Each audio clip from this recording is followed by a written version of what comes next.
Right, yes, I think I'm recording. So, for the staff that isn't at the session, we're going to be talking about the candidates' use of social media and group chats during voting time. Obviously, there's a few people here as well, and I'm going to go through a briefing that I'm going to give to all candidates this evening on their use of social media. So, there's going to be 4 areas we're looking at, and then there's a couple of additional things at the end, and if we've got any other scenarios that come up, we can address those as we go. So the first scenario we've got is the freshers group ran by Sam Evans, and that's slightly changed from this morning's guidance because we've Kalina spoke with Sam Evans, but the candidates can now post to the freshers group ran by Sam Evans, but we are going to advise that it is one post. They're going to post one post over the voting period to avoid the spamming. Sam Evans owns that group and will approve the posts, so it's a bit out of our control, but what I will tell the candidates is to think about, overdoing that on that particular group. Another form of things that they might do in terms of lecture shout outs or Teams chats is it's okay to do this, but I'll remind them that they need to ask the lecturer or the host before going on to do it. If they put it in the chat, they need to get the permission from whoever's hosting that first, just to check that's okay. Come on. So you've got social media groups, and there's several groups that we've recognised that might be not an issue, but a topic that might come up, or conversation that might come up. So you have open social media groups and other groups, like WhatsApp or Instagram. I'm not quite sure how they work very well, but so you've got Facebook and WhatsApp and things like that. You're free as a candidate, they are free to post in any open social media group. But what we've asked is that they inform the SU prior to posting. So this is going to be a massive thing. Prior to posting, if any issues arise, so that if any issues arise, we can easily identify. So what we want to know from the candidates is we want them to send us a copy of the post prior to it and where the posting, so that we have an oversight of it. They need approval of the post content. I'll explain a little bit about why. It's around branding and things, but they'll need approval of the post content, but they don't need us to approve if they can post it. We would just like to know that, so that if any complaints do come in, we've got that information there.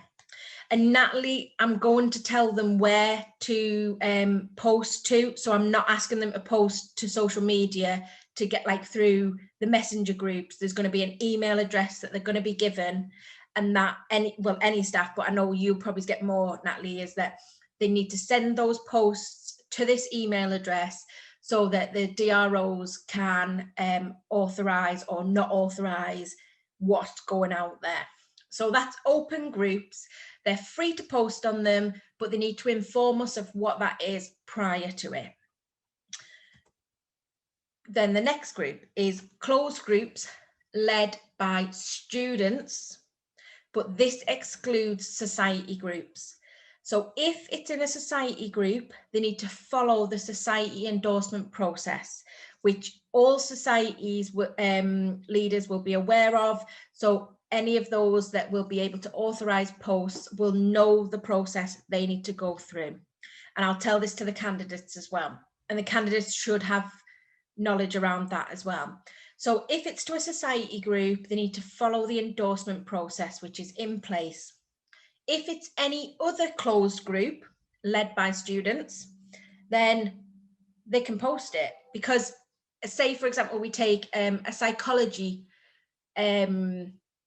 chat, it's got students in, and one of the candidates is a psychology student.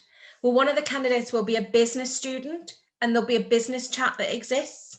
So they've got a level playing field here because they've both got opportunities to post to different groups. So what they need to do in this case is they need to send a copy of the post and where they intend to post it prior to posting it. And then the DROs or myself and Adam will look at those and approve the post and where they're posting it to, and we'll get in touch with them. If they can, we'll just say, yes, go ahead, post away. If they can't, it might be that we ask them to make changes because they've used university branding or SU branding. So we'll say, take that branding off and then, you know, free to go. So that's in terms of closed groups led by students. Any questions we'll go over at the end, just in case so you need to clarify anything. So then there's another type of group that is SU staff-led closed groups. It's a mouthful. And that's where we come in a sense. So if the candidate is in a group already, they need to follow the prior guidance. They need to send the post in to us. They need to get it approved. And if it's approved, they go ahead and they post it. If it's not, they make the changes or they don't. The staff who are admin of these groups need to know that these have been approved as well. So we'll come up with communication methods next week of how, you know, that might be. So for example, I have a school coordinator group and I have 3 possible candidates in that group. Now they can post in that group as long as their post's been approved by us. It's a closed group. If one of the other candidates, so the next part of this is if one of the other candidates wants to post in that group, but they're not part of it, then as an admin, I can post on their behalf.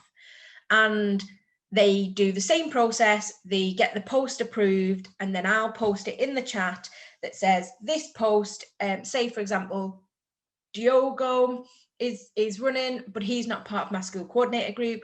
So he sends it and I say, yep, okay. I'll post that for you, Diogo, and I pop in the group and I say, this post is on behalf of Diogo and he's running for President of Wellbeing. And then all I'll do is I'll put in his content. So I won't change any of that, because then that shows as a staff member, we're not associating ourselves with any candidate. It's very clear that we're posting it on behalf of them.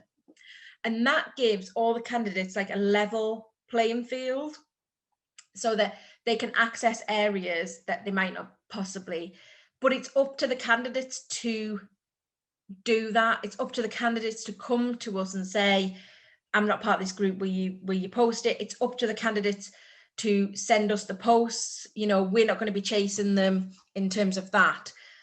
The reason we're telling this for them to do this is so that if any issues do come in, we've got a record of this stuff, and it's more than likely it'll not be an issue, and it'll just be we look into it, check that it's okay, and go on about the election. In most cases, that will be what has happened. So then I'm going to give them some other guidance in terms of a bit of around promotion. So the SU and the university have a Freshers official group, and Natalie and Catherine are admin, as well as some university people.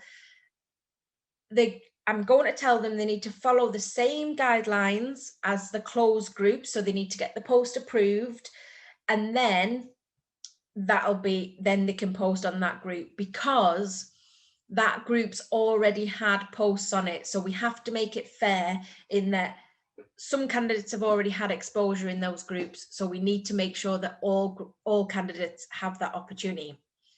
We're going to tell them about branding, because branding's a thing that's come up already, in that they do not use SU branding, and they're not to use university branding either, because then it looks like they're being endorsed by the university or the SU, and neither of us endorse any candidates. They are not to link to any SU website articles. So for example, if they've done something with us in the past, like a student takeover or whatever it might be, they're not to use that link on their campaign promotional stuff, because then it looks like, again, it'll take them back to our website and it'll look like they that we are endorsing them, and we're not. Kalina's just come up with some of the hashtags as well, because to say about them not using the university or our general SU hashtags, as it could be perceived as endorsement, but we do have the We Are Sun Vote hashtag, which they can use for us. I'm going to tell them to be mindful about spamming groups, so that if they are putting stuff in groups, that they're not overdoing it, because that's when people start getting annoyed, and that's when the issues and complaints come in, and they say that they're being, they're harassing them to vote, and etc. Also, the candidates do not need to say, vote for me and there's other candidates. They don't need to endorse any other candidates unless they're part of a team, and that's something else that they might do, and I'll touch on it for the staff just so you're clear for those who haven't been involved before. And then if they need to clear up any rules, the rules are on our website, and if they need, the email that they have to get posts approved is this one I put down here. Now I've tried to email this email and it's come back as not valid, so I'll have to just check I've got the right one before I give it to the students. So for any of you that are in student groups, you don't have to approve the posts, you just have to know that they've been approved or share them on behalf of someone. But it's actually going to go to this email address, and it'll be Louise, Kalina, Adam, possibly myself that picks that up, depending on how many we get next week. So you don't need to take responsibility for approving them. And then I'm going to tell them, basically, we want them to be as open and honest about communication, so that we don't get all this underground stuff and people trying to underhand other people and etc. So if in doubt, we're telling them to just ask us and we'll find out the information. And then just to tell them that the SU is here to guide and support them if they need it.